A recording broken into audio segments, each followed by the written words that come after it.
Honesty is more than not lying. It's truth telling, truth speaking, truth living, and truth loving. James E. Faust, American religious leader, lawyer, and politician.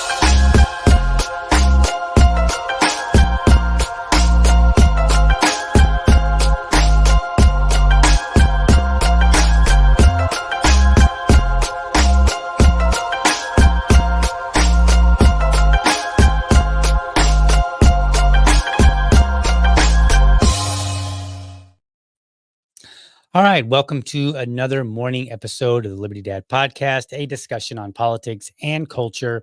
If you're tuning in live, then I want to especially thank you for giving me your time so sort of kind of early because clearly I'm a little bit later than I usually am. I just had some technical difficulties. And then at first I was like, am I going to be able to even do this? Then I was like, no, the show must go on. And so then, I made it happen. Here we are. But it's okay because I think it's going to be a shorter show anyway. There's not really a whole lot to go on to discuss here. But I do want to address something that I think is relatively important within our community. And that is honestly portraying how things play out with other people. So what's going on? Why am I taking aim at Jacob Hornberger, one of our candidates? Yes. Yes, I am. Because you might remember just a couple of days ago, Monday, I came out and I said, look, there's a guy running for the Libertarian Party vice presidential nominee. His name is Tub Rohrbaugh. There's also another gentleman named Clint Russell. And then I put my hat in the ring for Tub. And then I kind of went at Clint. And I was kind of nice in a sense. Like I didn't do the typical libertarian, like, look at this guy and this he's bad here and he's bad here and he's bad here, and just throwing out card after card after card of things that, why this person is such a terrible person. I didn't do all that. I just said, look, in comparing these two people, here's why I think one is better than the other. And part of that was one, I wanted to talk about their record. And then another part of it is I wanted this show, what I hope to make happen with this show is to drive people to give better criticism, to go at people, if you will, in a more meaningful and productive way. And we can't do that if we're running around with hyperbolic nonsense. And that's exactly, excuse me, that's exactly what Jacob Hornberger did. And he has a video out, and I'm not going to play the whole video because it would be very, very long, but he's got this video and it's like 34 minutes, and it caught my attention via a tweet. And in his tweet, he had come out and he said, look, I detail the shameful actions of Clint McCarthy Russell, one of the two debate moderators at the January 27th Georgia Libertarian Party presidential debate. Now, I'm not gonna lie, the whole Clint McCarthy Russell caught my attention. Like, McCarthy, goodness, what's going on here, right? So I watched his 34-minute video, which, by the way, I'm gonna go ahead and recommend, like, watch it if you want. I don't think there's a whole lot of value out of it. So I'll put all the links to everything in the show notes, including timestamps of the video clips that I'm going to show you. The Georgia debate was like over 2 hours. His was 34 minutes. So I can't possibly show a lot of clips, but I think I was able to narrow it down to enough clips to show that Mr. Hornberger owes Clint Russell an apology. Now, the reason I'm kind of going at him is because on Monday, I said that the presidential and the president and the vice president positions for our party should be like the most honorable position that anybody could get. And it goes more than just, hey, are you dedicated to the party, which is kind of what I detailed on Monday between Clint and Tubb. But it also goes in how we treat each other and how we talk about each other, right? Now, I get it. Some of yous out there, you don't like Clint very much, and that's fine, right? Whatever. You may not like somebody, but you should always deal honestly about somebody. You should never, ever engage in hyperbolic ranting which is exactly what Hornberger did. So I responded because initially when I looked at it, I was like, when I saw his tweet, I was like, oh wow, like was he going hard at you? I was like, I don't. So I guess you can say I kind of fell for it a little bit in a sense. Like I took his word at some. Now I assumed that maybe he was exaggerating to some degree, but I assumed that there would be some good faith element in there, and it would just be a matter of perspective, right? Like some people would think it was really bad, other people would say, it's not the best, but it's not the worst either, right? So I was like, okay, maybe it's just a matter of perspective, but overall, the details weren't even true. Like, I mean, they were true in the sense of like this happened, this happened, this happened. But after that, every single bit of the framing went wildly off rail. And that's not what I want as a delegate to the national convention who will be voting on who's the president and the vice president. That's not what I want to see in somebody that I'm going to vote and then have them go out and represent the party. So I responded, Mike Termott's response is the only correct one. Whether one took the vax or not is no one else's business. Good job highlighting Mike's ability to handle it while you hit YouTube to whine. If you can't handle moderators you dislike, you aren't ready to be our nominee. Level up. Now, I stand by those words. However, those words were made in a little bit of ignorance because I would have had an entirely different response had I seen videos. And this is a good reason for us in the community to remember before we see videos, maybe we shouldn't talk, right? Like I probably shouldn't have said anything, or I should have been more careful about what I said. I should have spoken only to that which I know. And I did not. I kind of went out on a ledge and I assumed that Jacob Hornberger would at least be kind of portraying the situation accurately, if not just a little bit more hyperbolic than I would. So let's see. Now, I've only got a couple of clips here. So let's play one of the clips that where Jacob Hornberger's talking. And it's just a short clip. I want you to get a sense of what he said about Clint in his video. Okay, what he said about the debates. Let's take a watch. Let's see here. Now, why do I bring this up? Because so apologies. Let me back up a little bit.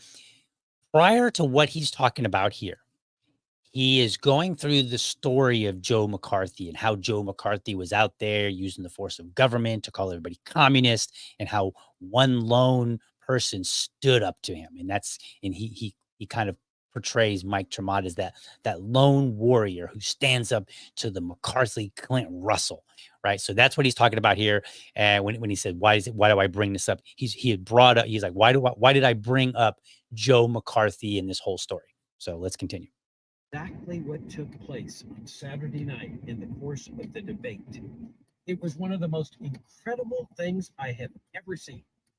There was a Joe McCarthy proceeding taking place during that debate. And guess who was directing it? The right-wing moderator, Clint Russell. Now, you've heard me mention Clint Russell. If you've watched my previous debate commentaries, the one on Social Security, the one on immigration. So you know that what I'm referring to when I talk about this guy. He's one of these extreme right-wing people that have come into our party.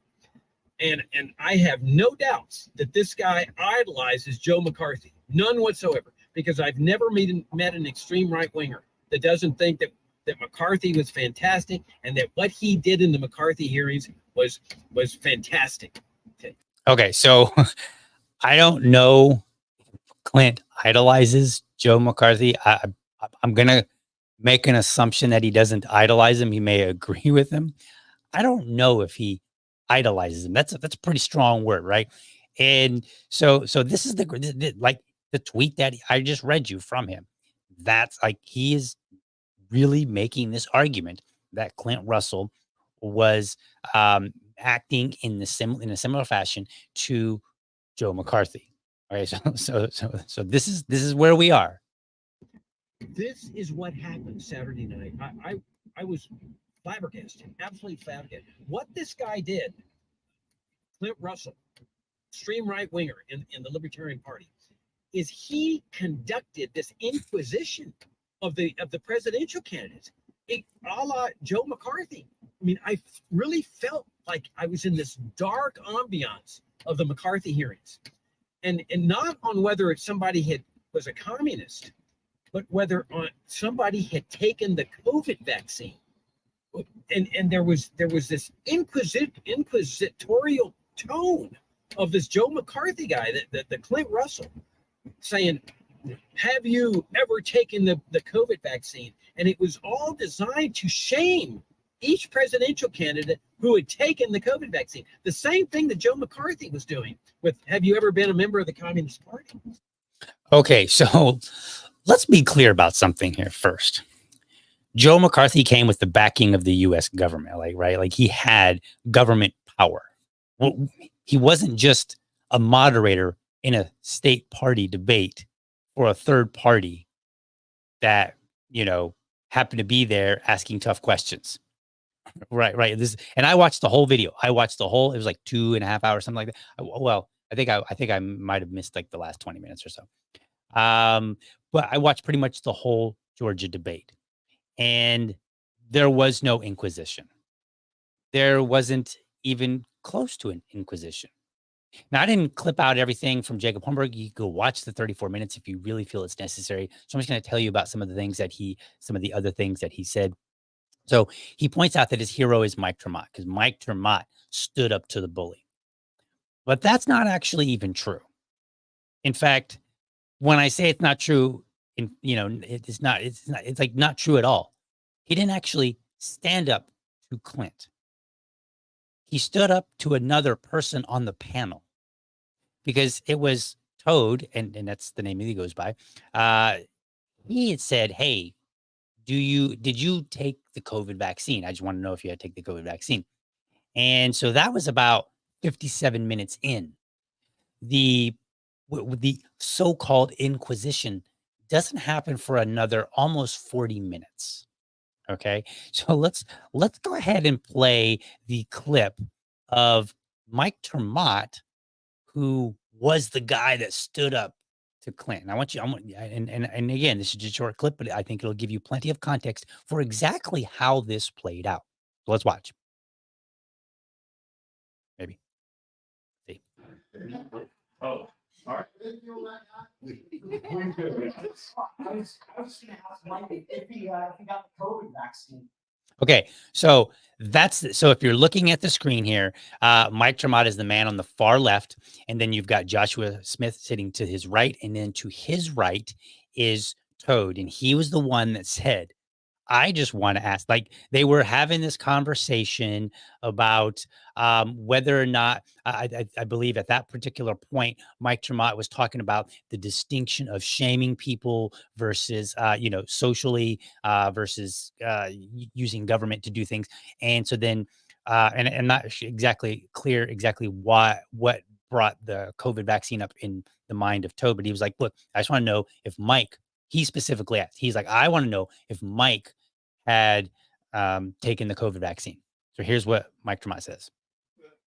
I think that's a great question. I think that's an excellent question. I'm really glad you asked it. And this is the answer. And this is the answer that people need to live with. It's no one else's business. Maybe I got 2. Maybe I got 30. No. You're going to have to live with the truth. And the truth is, I'm not going to tell you. All right. So this is where the whole thing about Mike Tremont comes into play. And again, if you watch the Hornberger video, he goes in, he's like, man, he was my hero because he stood up to that bully. Blah, blah. He didn't stand up to a bully. He just simply responded to a question from one of the other participants on the panel. That's what he did. And I still agree. That is the right answer. When somebody asks you if you took the COVID vaccine, it's none of their damn business. Now, if you want to tell them, that's fine. Like, whatever, like, you can do that. So in portraying this, he's Jacob Hornberger's like, well, then, he was going down the line and he was asking him, have you ever taken the COVID vaccine? Just like were you a communist? And then he starts talking about Chase Oliver, who did answer and said, yes, I did take it. And here's why. And Chase has been fully upfront about his vaccination status for the longest time. And Chase has also been very upfront that, hey, this is a medical choice that each person can make on their own. The government has absolutely no business in shutting down businesses, nor do they have any business in forcing anybody to take a COVID vaccine. So he's been very clear about this since the very beginning. I've been following him on this. And he had no problem answering the question. He said, look, I had immune compromised people in my life. And, at first I wanted to make sure that they were taken care of and that I was not bringing something that may cause them harm. Perfectly reasonable answer. Again, it was not required of him to give that, but he gave it anyway. And that's fine. And people should accept that answer every bit as much as they accept Mike Termott's answer. Now, let's talk about this inquisition, because he's like, if you remember, he's like, there was like, I felt like I was in this dark room, this inquisitorial, this aura, this, he's like making it sound like he's, like in a dungeon being, asked, like, did you take the COVID vaccine? All right, we'll be back in an hour. And we'll ask you then, and we'll keep asking you every hour in the hour until you break. I mean, that's how he makes it sound. It makes it sound crazy. Well, turns out that actually wasn't the tone at all. So let's play the tone of the let's play. Let's see here. What do we want to play first? Oh yeah. We want to play here is the question that was asked of them. Okay, so here is where it begins. So Mike Termott answered Toad at about 57 minutes in. About 40 minutes later, at about 1:35, Clint asked the question for which they all go down the line. And the question was actually more full than just, did you take the COVID vaccine? He's talking about like this like the narrative of what happened. And he's like, tell us about what happened. So watch, let's play that clip really quickly here. So you get a sense of how inquisitorial the situation was not. I think we beat this one to death. So let me keep going. It says, it has now been nearly 4 years since COVID was unleashed upon the world. I would like to hear from each of you as to what you believe happened. And yes, despite you saying we shouldn't go to conspiracy theories realm, I think it's mandatory that we do. So I would like to know what you believe happened, from the origins to the lockdowns to the vaccines, and what the punishment should be for those involved. If willing, I'd also like to know, you don't have to answer this, as you said, if any of you received the mRNA COVID gene therapy and why, and why so. You don't have to answer it. You have medical privacy, but I'm going to ask it anyways. Go ahead. You can start off. All right. So notice what happened there. So number one, he's like, hey, what do you think happened? And you notice that he looks over to the right and he says, I know you don't want to engage in conspiratorial things. And he is directing that at Jacob Hornberger. And Jacob Hornberger had previously said, hey, we shouldn't be making all kind of, conspiracy theories about what happened. Was it a leak? Was it on purpose? Was it the CIA? And that's fine. Like, he can have that opinion. I take no beef with him having that, any more than I take any beef from the rest of the candidates speculating what they think happened. It was a big thing. This impacted the lives of billions of people, right? Governments shut things down. My producer's here. Say hello. Close enough. All right. So governments shut down our entire society. People want answers, right? At one point, Chase Oliver pointed out that he had a friend with a flower shop, and that friend was they had to be shut down because they weren't considered an essential person. And then after the COVID kind of lifted all the rules and regulations and lockdowns and everything, that person's business suffered, and they're now working over at Lowe's in their flower shop because Lowe's was allowed to stay open and sell flowers, right? So this impacted people's lives, and it's a fair question to ask, to say, hey, look, we had this 2 or 3 year period where government locked us the heck down. What do you think actually happened, and what do you think should be done about it? And just out of curiosity, did you take the COVID vaccine? Now, I want to point out twice Clint said, you don't have to answer. He started off and he said, you don't have to answer as you said. And he looks over And he's looking over at Mike Tremont, because remember, Mike Tremont answered that question 45 minutes earlier. So about 40 minutes earlier at about 57-minute mark in. And he answered that to another panelist. And then when it came time for the actual question, Clint kind of leads and says, look, you don't have to answer as you said. And then he goes on and he repeats it again. He said, look, you have medical privacy. You don't have to answer. That's okay. I'm going to ask anyway. Now, I have written down, I wrote them down, all the answers that everybody gave. Mike Tremont refused to answer. Josh Smith said no. Lars Toad said no. Lars Mapstead avoided it. He didn't even respond. Chase said yes. Michael Rechtenwall avoided it. And then Jacob avoided it. When I say avoided, I mean, they didn't respond. They didn't say yes or no, or I'm not answering. They just talked about something else. They gave their own answer with that not present. That's all I mean by avoiding. You might think of like more of an abstain, if you will. Okay. So that's how all the candidates answered. And the only person to come and make a 34-minute video laying claim that one of the moderators was an extreme right-wing McCarthyist was Jacob Hornberger. Now, why did he do that? I have my speculations. I think it's because they didn't like that. I think it's because Jacob did not like two things. Number one, it was he didn't like the fact that people were speculating about what happened with COVID, and that's fine. Like whatever. Again, okay, you can speculate about it or you cannot. You can argue that we should or should not. Whatever the case, that's fine.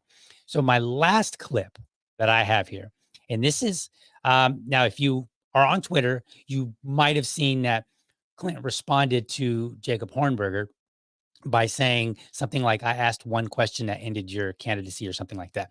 I believe this is that question that he asked. I'm not sure if that's exactly what he was referring to, but I think this is the question. So let's go ahead and play this question here so that we can see what's going on. Hold on. Before we go into that, I have one important question for you. If you have not given any investigation, any time into figuring out what transpired, he's talking to Jacob, the most rights infringing moment in our country's history, at least in my lifetime, why are you equipped or qualified to be the president of the United States? Amen. Because it's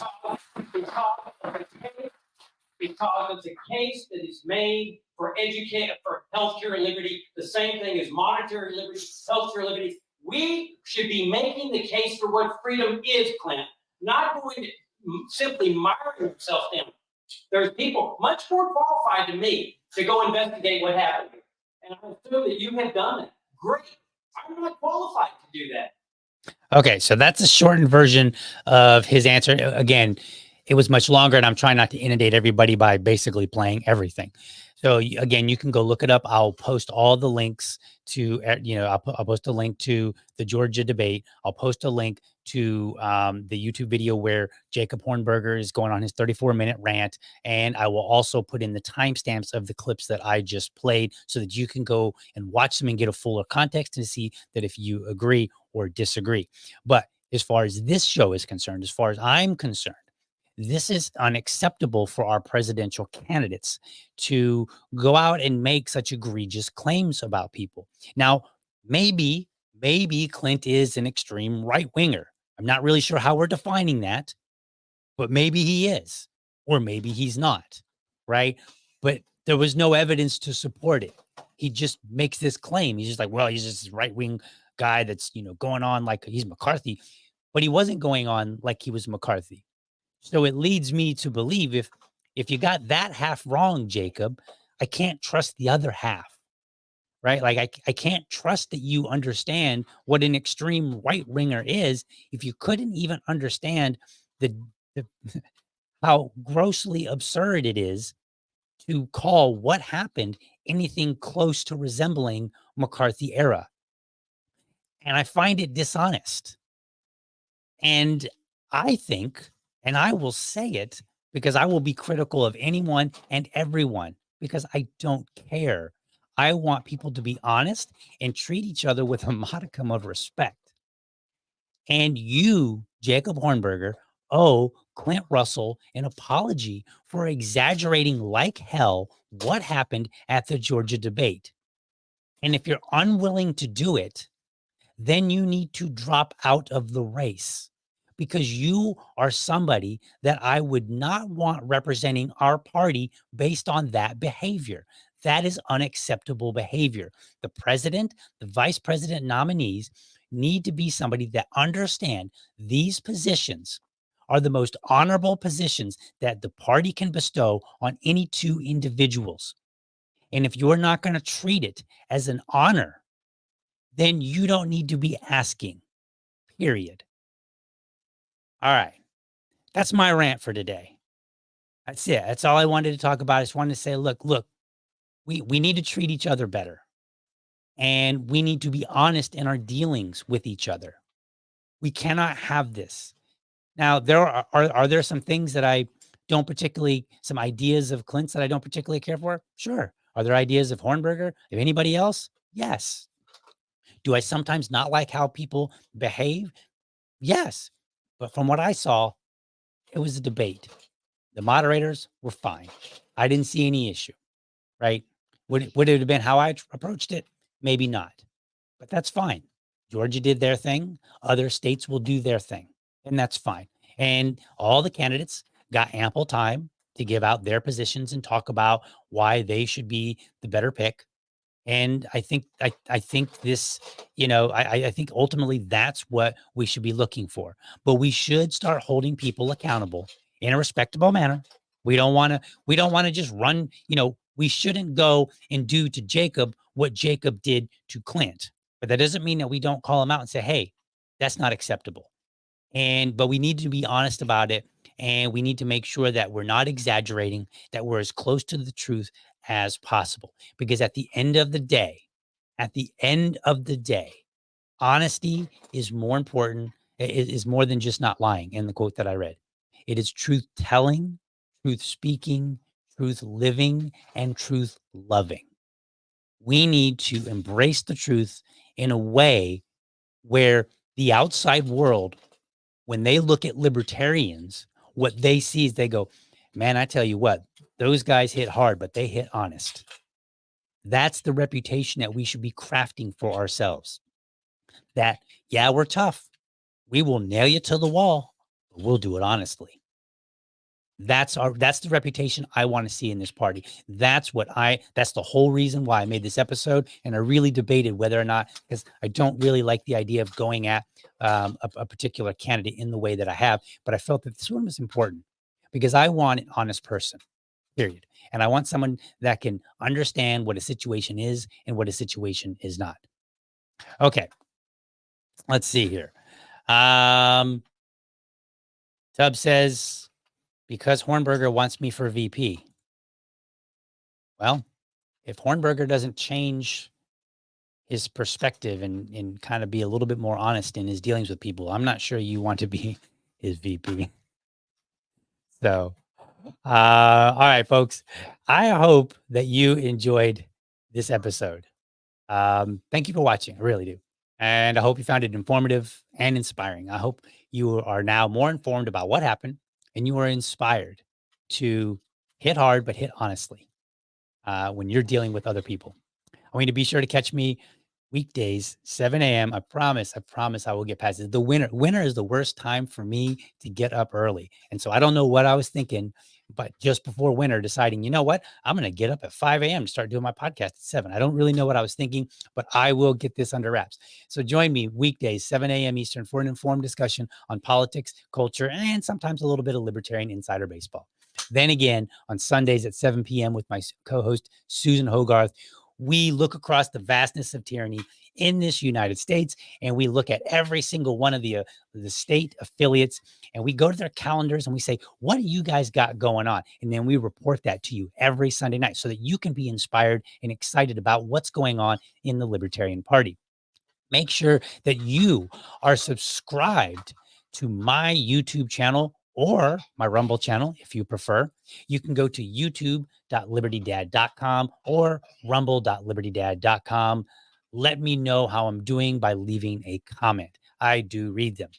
Lastly, if you are a champion of liberty, then your business is people and your product is liberty. I want you to have a great week, but for now, I'm out.